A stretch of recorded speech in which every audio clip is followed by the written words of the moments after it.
Hello boys and girls. I'm going to see if we can have 10 minutes with the elf, the wise old elf Jolo. He's pottering about over there. I can see him. See if we can have a chat with him. There he is. It's a bit windy, so hopefully we'll be able to capture him in his natural state.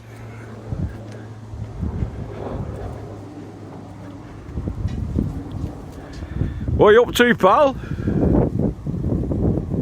Can't see me.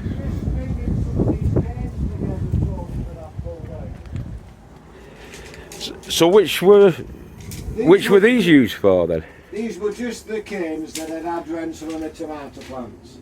Right, yeah. So when I've cleared the greenhouse behind you. Yeah.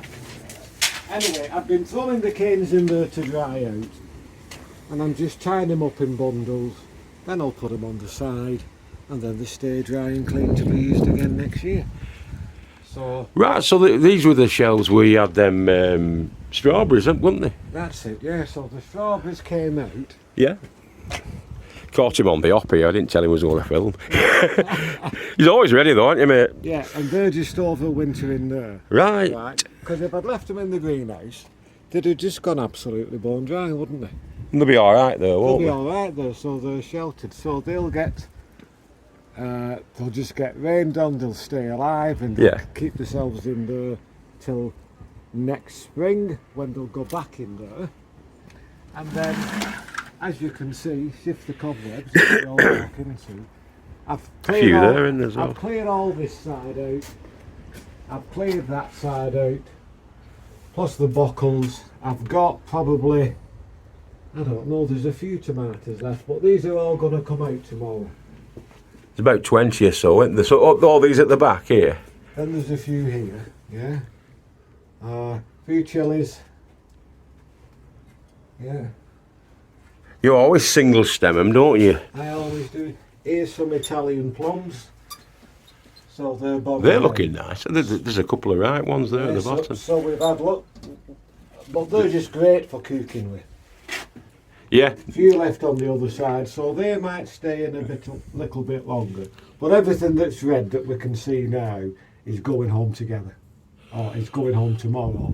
Do you leave the leaf on your grapes until it goes brown? No, well, what I'll do, Tony, is, see, because it's relatively mild and warm, look at the length of some of these. Now, we've had the grapes to come home, but it's still sending runners out. Yeah, so some that must be 50. That's company. Yeah, it's trying to spread its wings a bit, isn't it? It's trying to spread its wings. But later on, in the next few weeks, I'll just cut these back to the buds. Let me get a pair of scissors. Back to there, yeah. Yeah, let me get a pair of scissors. Because I did mine last week, and somebody said to me, you have to leave a bit of foliage on. Oh yeah, don't take it all back to nothing yet, because otherwise you're making like an open wound. Right. So what you don't want to do is make an open wound on your main rods. So all the main rods are here, and here's all the buds. But now, just because it's untidy, what I can afford to do is come to one bud. Now all I'm doing is just gone to one bud, but I haven't gone down to the knuckle where it joins the plant, from. right, yeah. So if I take it down to, because all I'm cutting now is the long thin stem, so just cut them off, and it takes no time. Here's another one, yeah. Thin new growth that's come out. It's not going to get grapes on. It's too late in the year now. It's too cold.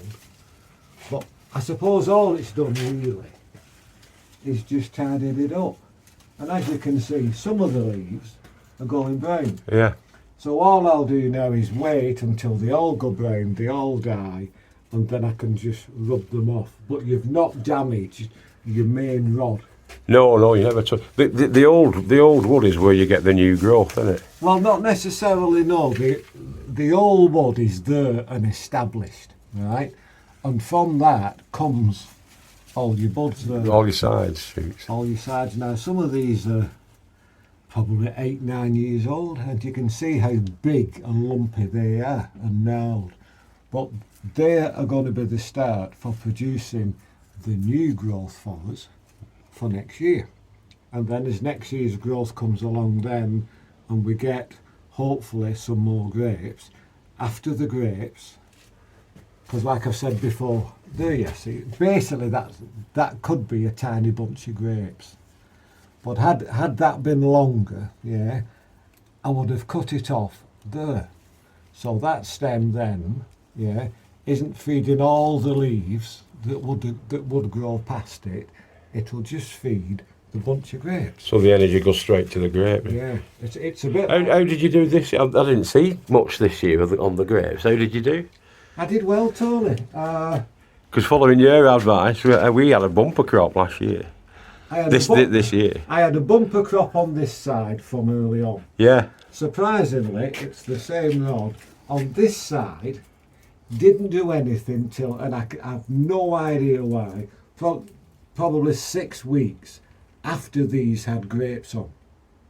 So right, so they started coming well later. Yeah, so it's the same stem, 2 rods coming up.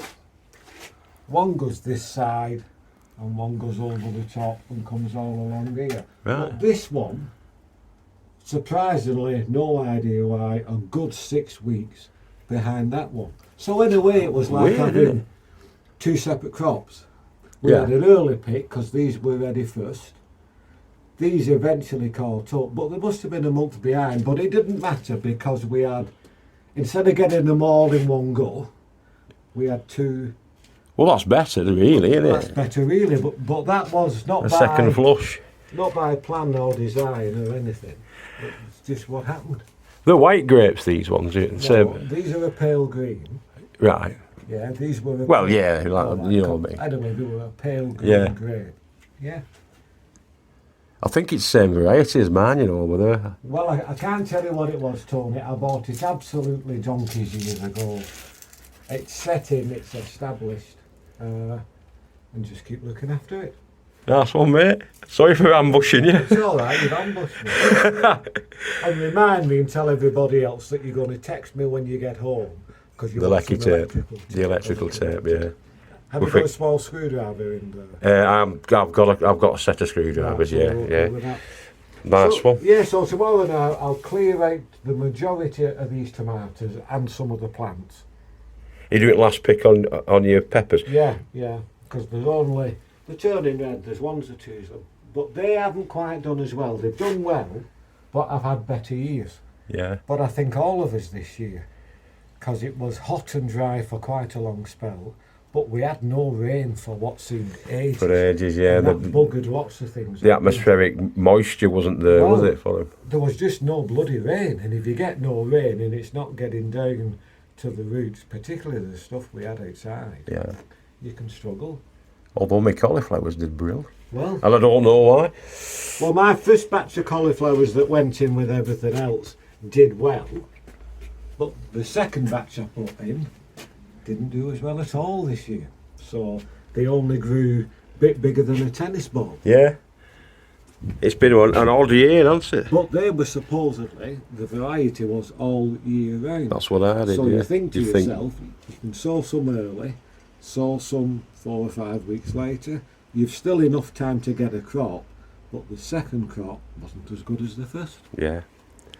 Right, so we'll put the kettle on. We've got the poppies, the poppy seeds. Fantastic. I caught him on the hop there. I didn't. Sometimes, well, usually really, I say, do you fancy doing a bit? And he says, yeah, go on. But I thought I'll just ambush him. But yeah, thanks a lot to Joe there, the wise old elf. Always a pleasure, never a chore. See you later, boys and girls. Take care of yourselves and each other.